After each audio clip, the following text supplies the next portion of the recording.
Hello friend, মই Chiranjit Dutta welcoming you to the 7th class of ASSAM Polity. আজিৰ এই ভিডিঅ'ত আমি অসমৰ ৰাজনীতিৰ 30টা অতি গুৰুত্বপূৰ্ণ MCQ প্ৰশ্ন আলোচনা কৰিম within 10 to 12 মিনিটৰ ভিতৰত। এই প্ৰশ্নসমূহ আপোনাৰ upcoming Assam state level competitive exams যেনে APSC, TET, Assam police, DME আদি এক্সামসমূহৰ বাবে অতি গুৰুত্বপূৰ্ণ হ'ব। যদি আপুনি এই এক্সামসমূহৰ বাবে নিজকে প্ৰিপেয়াৰ কৰি আছে তেন্তে ভিডিঅ'টো লাষ্টলৈ চাব। অতি কম সময়ৰ ভিতৰত বহুকেইটা প্ৰশ্নৰ উত্তৰ আপুনি জানিব পাৰিব। এতিয়া বলক আমি আজিৰ এই ক্লাছটো ষ্টাৰ্ট কৰোঁ আৰু আজিৰ ক্লাছৰ প্ৰথমটো প্ৰশ্ন আপুনি দেখা পাইছে। প্ৰশ্নত সুধিছে who was the founder president of Jorhat Sarbajanik Sabha. Jorhat Sarbajanik সভাৰ প্ৰতিষ্ঠাপক সভাপতি কোন আছিল বুলি আপোনাক সুধিছে। আপুনি কাৰেক্ট এনসাৰটো মনত ৰাখিব। অপশ্যনসমূহৰ ভিতৰত অপশ্যন এ নৰনাৰায়ণ সিংহ হ'ল যোৰহাট সাৰ্বজনিক সভাৰ প্ৰতিষ্ঠাপক সভাপতি। নেক্সট কুৱেশ্যনত আপোনাক সুধিছে ইন হুইচ ইয়াৰ বাৰ্মা বা ম্যানমাৰ লেফ্ট আছাম। মানসকল কোন চনত অসম ত্যাগ কৰিছিল আপুনি জানেনে? তো কাৰেক্ট এনসাৰটো আপুনি মনত ৰাখিব। অপশ্যন চি 1826 চনত মানসকল অসম ত্যাগ কৰি গৈছিল। নেক্সট 183 নম্বৰ প্ৰশ্ন আপোনাক সুধিছে who was the founder of all Assam Pradeshik Mahila সমিতি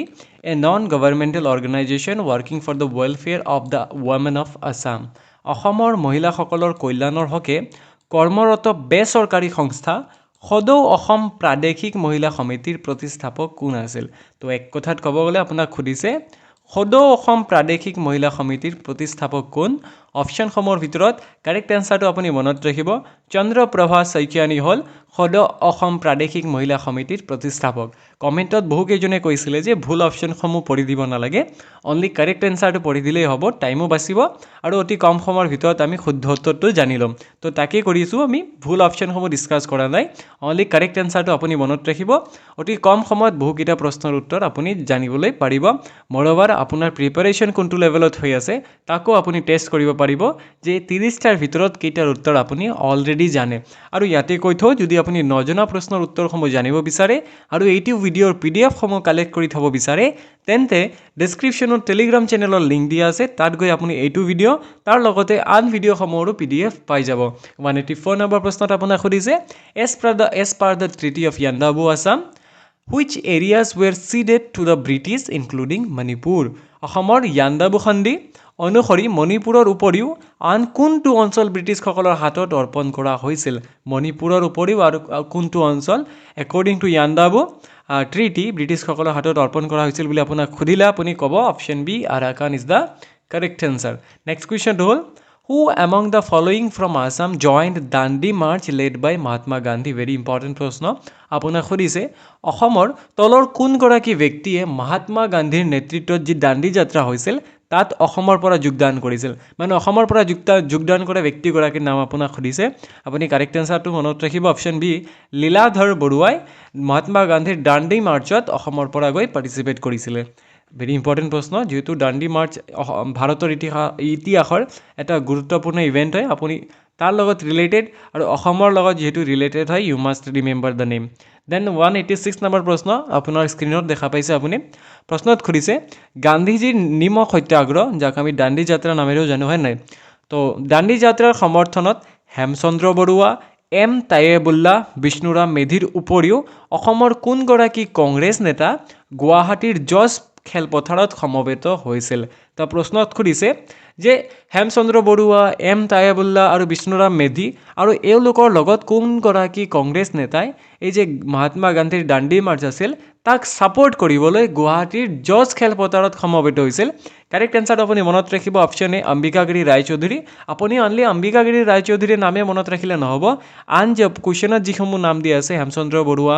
এম তায়েবুল্লাহ আৰু বিষ্ণুৰাম মেধি, এইসকলৰ নামো মনত ৰাখিব, কিয়নো কুৱেশ্যনত যিকোনো এজনৰ নাম সুধিব পাৰে বা 4টা অপশ্যন বা 3-4টা অপশ্যন দি সুধিব পাৰে তলৰ কোনজন নহয়, মানে কুৱেশ্যন যিকোনো পেটাৰ্ণত আহিব পাৰে। You must be ready for all kind of questions. Next কুৱেশ্যনটো হ'ল who became famous as volunteer Rani by, এইটো বাই হ'ব, and was given the title Sarojini of Assam by Gandhi himself. প্ৰশ্নত সুধিছে মহাত্মা গান্ধীয়ে তলৰ কোনগৰাকী ব্যক্তিক সৰোজিনী অফ আছাম বা অসমৰ সৰোজিনী উপাধি প্ৰদান কৰিছিল? অসমৰ সৰোজিনী বাই গান্ধী। তো আপুনি কাৰেক্ট এনসাৰটো মনত ৰাখিব। অপশ্যন বি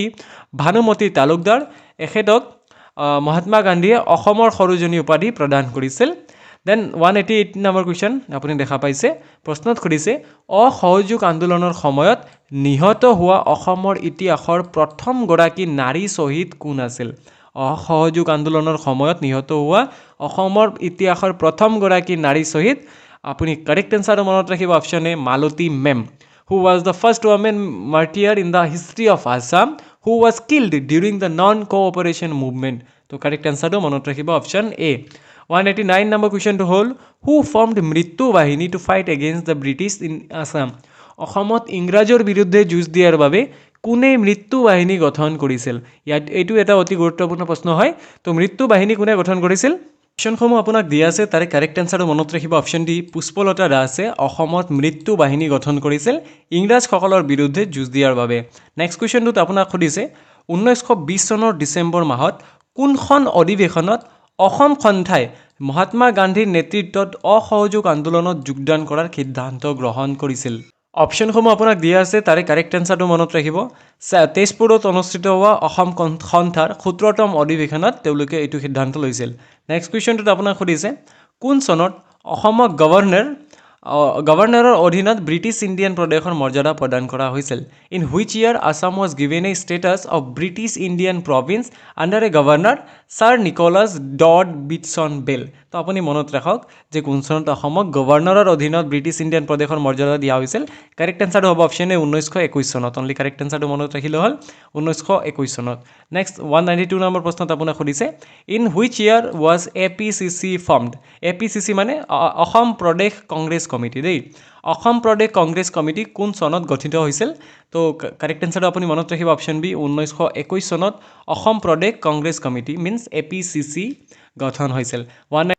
193 নম্বৰ প্ৰশ্নত আপোনাক সুধিছে where did the 41st session of the all India Congress committee take place in 1926 1926 চনত সৰ্বভাৰতীয় কংগ্ৰেছ কমিটিৰ 41 সংখ্যক অধিৱেশন কোন ঠাইত অনুষ্ঠিত হৈছিল চাওক ভাৰতৰ স্বাধীনতাৰ আঁৰত থকা এটা ইম্পৰ্টেন্ট সংগঠন হয় অল ইণ্ডিয়া কংগ্ৰেছ যেটো 1885ত গঠন হৈছিল কিন্তু তাৰ প্ৰত্যেক বছৰে ডিসেম্বৰ মাহত ইয়াৰ সেশনসমূহ হৈ আছিল কৈছে যে 1926 চনৰ 41তম সেশনটো অধিৱেশনটো কোত হৈছিল আপুনি কাৰেক্ট এনসাৰটো মনত ৰাখিব অপচন এ পাণ্ডু গুৱাহাটীত হৈছিল পাণ্ডু গুৱাহাটীত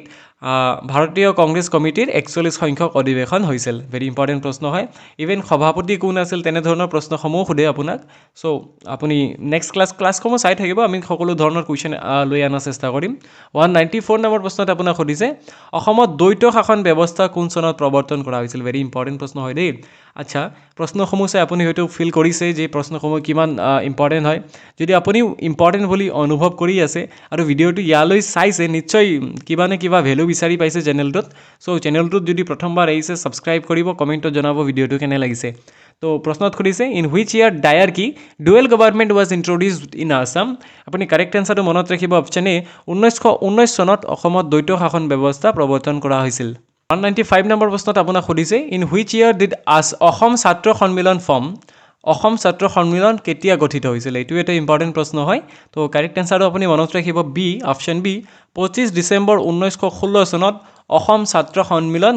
গঠিত হৈছিল 196 নম্বৰ প্ৰশ্নত আপোনাক সুধিছে অসমৰ প্ৰথম মুখ্য আয়ুক্ত কোন আছিল হু was the first chief commissioner of Assam অপশনসমূহ দিয়া আছে তাৰে কাৰেক্ট এনসাৰটো আপুনি মনত ৰাখিব option D Richard Harte Keatinge next 197 number প্ৰশ্নত আপোনাক সুধিছে অসম ছাত্ৰ সন্মিলন Assam's oldest and largest student organization was founded in 1916 as a shared forum for the student population to focus on কি উদ্দেশ্যেৰে ছাত্ৰ ছাত্ৰীসকলৰ সন্মিলিত মঞ্চ হিচাপে অসমৰ আটাইতকৈ পুৰণি আৰু সৰ্ববৃহৎ ছাত্ৰ সংগঠন অসম ছাত্ৰ সন্মিলন 1916 চনত গঠিত হৈছিল মানে প্ৰশ্নত খুদিছে এই যে Asom Chhatra Sanmilan one of the oldest and largest student union 1916 চনত গঠিত হৈছিল তাৰ মেইন পাৰপাসটো কি আছিল ফোকাস কি আছিল কিহত ফোকাস কৰি হৈছিল তো আপুনি কাৰেক্ট এনসাৰটো মনত ৰাখিব অপচন সি অসমীয়া ভাষা সাহিত্য আৰু সংস্কৃতিৰ প্ৰসাৰ কৰা promoting the Assamese language literature and culture এইখিনি উদ্দেশ্যেৰে 1916 চনত এই অসম ছাত্ৰ সন্মিলন গঠিত হৈছিল চাক প্ৰশ্ন এনসাৰ গোটেইখিনি ডেটা বহুত ইম্পৰ্টেন্ট হয় অনলি এনসাৰটো মনত ৰাখিলে নহব কুৱেশ্যনটো সৰু সৰু বহুতখিনি ডেটা লাইক অসম ছাত্ৰ সন্মিলন 1916 চনত গঠিত হৈছে এইখিনি কথাও আপুনি মনত ৰাখিব লাগিব 198 নম্বৰ প্ৰশ্নত আপোনাক সুধিছে in which year was Jonaki magazine published first কোন চনত জোনাকী আলোচনীখন প্ৰথমবাৰৰ বাবে প্ৰকাশিত হৈছিল ভেৰি ইম্পৰ্টেন্ট প্ৰশ্ন হয় আপুনি কাৰেক্ট এনসাৰটো মনত ৰাখিব 1889 1889 চনত জোনাকী মেগাজিন পাব্লিছ হৈছিল for the first time next 199 number প্ৰশ্ন in which year did the Assam association form Asom association কোন চনত গঠিত হৈছিল অপশ্যনসমূহ দিয়া আছে কাৰেক্ট এনসাৰটো আপুনি মনত ৰাখিব অপশ্যন এ 1903 চনত অসম এছ'চিয়েশ্যন গঠন হৈছিল এয়া 200 নম্বৰ আমি ডাবল সেঞ্চুৰী হিট কৰিলো 7 নম্বৰ ক্লাছতে ইস বাত পে এক লাইক হৈ যায় লাইক বটনটো টিপি দিয়ক কিনো হ'ব হয় নাই ভাল লাগিব মোক 200টা প্ৰশ্ন আপোনাৰ বাবে অলৰেডি কৰিলো মই 7টা ভিডিও 7 নম্বৰ ভিডিওতে আৰু অলৰেডি 300 350 মান কোৱেশ্চন মই প্ৰিপেয়াৰ কৰি ৰাখিছো লাহে লাহে লৈ আনিম প্ৰশ্নত সুধিছে when was assam association merged with assam provincial congress committee কোন চনত অসম এছ'চিয়েশ্যন অসম প্ৰদেশ কংগ্ৰেছ কমিটিৰ সৈতে একত্ৰিত হৈছিল কোন চনত অসম এছ'চিয়েশ্যন আসাম প্ৰদেশ কংগ্ৰেছ কমিটিৰ সৈতে একত্ৰিত হৈছিল প্ৰশ্ন বুজি পাইছে আসাম এছ'চিয়েশ্যন আৰু আসাম প্ৰভিন্সিয়েল কংগ্ৰেছ কমিটি দুইটা কেতিয়া মাৰ্জ হৈছিল বুলি সুধিছে কাৰেক্ট এনসাৰটো আপুনি মনত ৰাখিব অপশ্যন বি 1921 চনত 201 নম্বৰ প্ৰশ্ন in which year did Bishnuram Medhi become the president of the APCC for 9 years চাওক কুৱেশ্যনত এক্সট্ৰা ডাটা আছে APCC means Assam Pradesh Congress committee Bishnuram Medhi কোন চনত হৈছিল 9 বছৰ কাল তেওঁ প্ৰেচিডেণ্টৰ পোষ্টত আছিল তো এইখিনি ডাটাও কিন্তু কম নহয় আপুনি মনত ৰাখিবলগীয়া তো কাৰেক্ট এনসাৰটো আপুনি মনত ৰাখিব অপশ্যন বি 1930 চনত বিষ্ণুৰাম মেধি অসম প্ৰদেশ কংগ্ৰেছ কমিটিৰ প্ৰেচিডেণ্ট হৈছিল আৰু 9 বছৰ কাল তেওঁ প্ৰেচিডেণ্ট হৈ আছিল নেক্সট 2002 চন বোলে 202 নম্বৰ প্ৰশ্ন কোন চনত আহোম এছ'চিয়েশ্যন গঠিত হৈছিল এইটো এটা ইম্পৰ্টেণ্ট প্ৰশ্ন হয় in which year did the Ahom সভা ফৰ্ম কাৰেক্ট এনসাৰটো মনত ৰাখিব অপশ্যন এ 1893 চনত আহোম সভা গঠিত হৈছিল 203 নম্বৰ প্ৰশ্নত আপোনাক সুধিছে who was the founder secretary of Jorhat Sarbajanik সভাৰ প্ৰতিষ্ঠাপক সম্পাদক কোন আছিল সভাপতি কোন আছিল বুলি আমি অলৰেডি চালো সম্পাদক কোন আছিল বুলি সুধিলে আপুনি লিখিব correct answer is option D Jagannath Barua সম্পাদক দেই 205 নম্বৰ 3 ৰ পৰা 5 হৈ গ'ল ডাইৰেক্ট সৰি ফৰ দ্যাট নাম্বাৰিঙত অলপ ভুল হৈছে who was appointed as the first governor of Assam in the year 1921 1921 চনত অসমৰ প্ৰথম ৰাজ্যপাল হিচাপে নিযুক্তিপ্ৰাপ্ত ব্যক্তিগৰাকী কোন অসমৰ প্ৰথমগৰাকী গভৰ্ণৰ 1921 চনত খুলিছে কাৰেক্ট এনসাৰটো আপুনি মনত ৰাখিব option A sir Nicholas dot Beatson Bell এখেত আছিল অসমৰ নিযুক্তিপ্ৰাপ্ত প্ৰথমগৰাকী গভৰ্ণৰ নেক্সট কুৱেশ্যনত খুলিছে য়েছ 205 দুইবাৰ হৈছে আপোনালোকক এটা প্ৰশ্ন কম কৰোৱা নহ'ব ঠিকে আছে 30টা প্ৰশ্নই আছে আজিৰ ভিডিঅ'টো প্ৰশ্নত আপোনাক সুধিছে in which year did the governor invite the Assam provincial Muslim League led by sir Syed Muhammad Saadulla to form the government এইটো এটা ভেৰি ইম্পৰ্টেণ্ট প্ৰশ্ন হয় প্ৰশ্নত সুধিছে কোন চনত ৰাজ্যপালে ছাৰ ছৈয়দ মহম্মদ ছাদুল্লাহৰ নেতৃত্বত অসম প্ৰাদেশিক মুছলিম লীগক অসমত চৰকাৰ গঠন কৰিবলৈ আমন্ত্ৰণ জনাইছিল অসম প্ৰদেশ মুছলিম লীগৰ নেতৃত্বত ছাৰ মহম্মদ ছাদুল্লাহ কেতিয়া মানে চৰকাৰ গঠন কৰিবলৈ আমন্ত্ৰণ জনাইছিল বুলি আপোনাক সুধিছে আপুনি কাৰেক্ট এনসাৰটো মনত ৰাখিব অপশ্যন বি এপ্ৰিল মাহ 1937 চনত নেক্সট কুৱেশ্যনটোত আপোনাক সুধিছে কোন চনত প্ৰথমবাৰ ছাদুল্লাহ মন্ত্ৰীসভাৰ পতন ঘটিছিল in which year did the first Saadulla ministry collapse তো ইয়াৰো কাৰেক্ট এনসাৰটো মনত ৰাখিব অপশ্যন চি এক বছৰ জাষ্ট 1938তে কলেপছ হৈছিল ছেপ্টেম্বৰ মাহত নেক্সট কুৱেশ্যনটো হ'ল the British Raj declared on 3 July 1947 date referendum would be held on days to decide the future of Sylhet 1947 চনৰ 3 জুলাই তাৰিখে ব্ৰিটিছ ৰাজে সিলেটৰ ভৱিষ্যত নিৰ্ণয় কৰিবলৈ কোন তাৰিখত ভোট গণনা মানে গণভোট অনুষ্ঠিত কৰাৰ সিদ্ধান্ত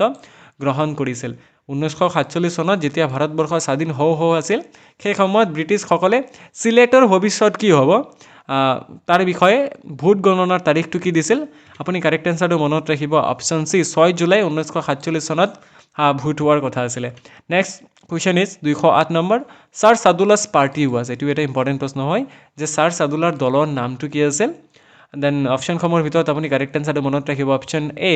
Assam valley party Assam valley party 209 number প্ৰশ্নত আপোনাক সুধিছে who was the first British commissioner in Assam অসমৰ প্ৰথম ব্ৰিটিছ আয়ুক্ত কোন আছিল কাৰেক্ট এনসাৰটো মনত ৰাখিব option D David Scott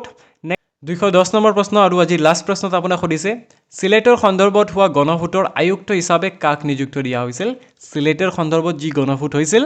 then তাৰ আয়ুক্ত হিচাপে কাক নিযুক্তি দিয়া হৈছিল who was appointed as the commissioner of the Sylhet referendum আপুনি কাৰেক্ট এনসাৰটো মনত ৰাখিব এইকেইটা প্ৰশ্ন বহুত ইম্পৰ্টেণ্ট হয় আসাম মডাৰ্ণ হিষ্ট্ৰীৰ ফালৰ পৰা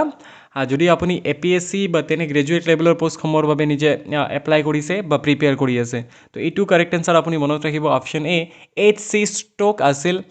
সিলেটৰ সন্দৰ্ভত যিটো ভোট হৈছিল তাৰ আয়ুক্ত সো ভিডিওটো লাষ্টলৈ দেখাৰ কাৰণে থ্যাংক ইউ যদি চেনেলটো এতিয়াও সাবস্ক্ৰাইব কৰা নাই সাবস্ক্ৰাইব কৰক এনে ধৰণৰ মোৰ ইনফৰ্মেটিভ ভিডিঅ'সমূহ চাই থকাৰ বাবে to stay updated with Chiranjit Dutta see you soon all the best for your next exam